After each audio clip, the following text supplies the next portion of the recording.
Menelusuri 10 hari terakhir di bulan Ramadan ini, umat Islam diseru untuk terus melipat gandakan amalan kepada Allah Subhanahu Wa Taala.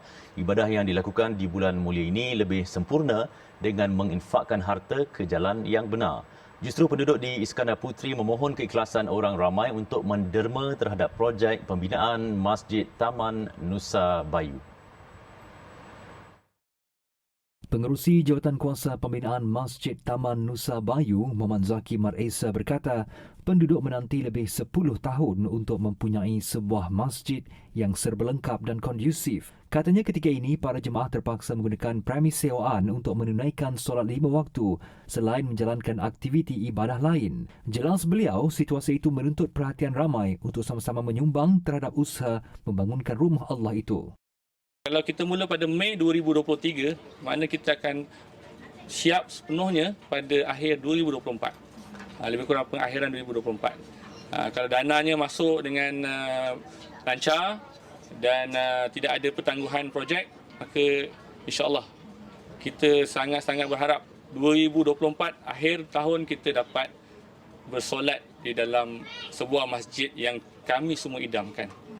Katanya kira-kira 5.3 juta ringgit masih diperlukan untuk meneruskan kerja-kerja pembinaan masjid berkenaan, manakala 3.6 juta ringgit berjaya dikumpulkan hasil sumbangan orang ramai setakat ini.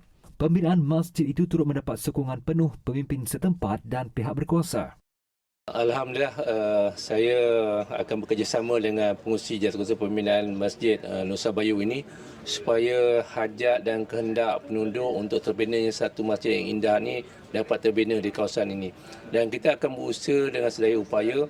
Jadi walaupun pihak pengurusan mengenai media dan masa, kita atas kapasiti sebagai adun, saya akan juga rujuk kepada Timbalan Perdana Menteri dengan agensi-agensi dan rakan-rakan korporat yang JC yang ada di kawasan Kota Iskandar ini untuk menyumbang dan impak untuk pembinaan masjid di kawasan Nusa Bayu ini. Walaupun kita masih lagi kekurangan dana hampir dalam lebih 2 juta, saya percaya usaha dan sumbangan daripada semua pihak, sama ada dalam Johor ataupun luar Johor, bahkan luar daripada Malaysia, akan dapat membantu sama-sama membina sebuah masjid yang menjadi idaman penduduk di sini, yang memang tidak ada pun masjid di kawasan sekitar lebih daripada, saya ingat, radius 5 km pun.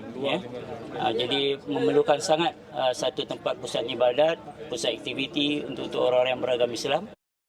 Masjid Taman Nusa Bayu bakal menampung kapasiti 1,000 jemaah sekaligus memenuhi keperluan umat Islam dari Taman Nusa Bayu, Taman Nusantara Prima, Taman RMJ Nusa Bayu dan Apartmen Bayu Angkasa. Sumbangan boleh disalurkan kepada akaun bank tertera atau hubungi talian 019 770 1085 untuk maklumat lanjut.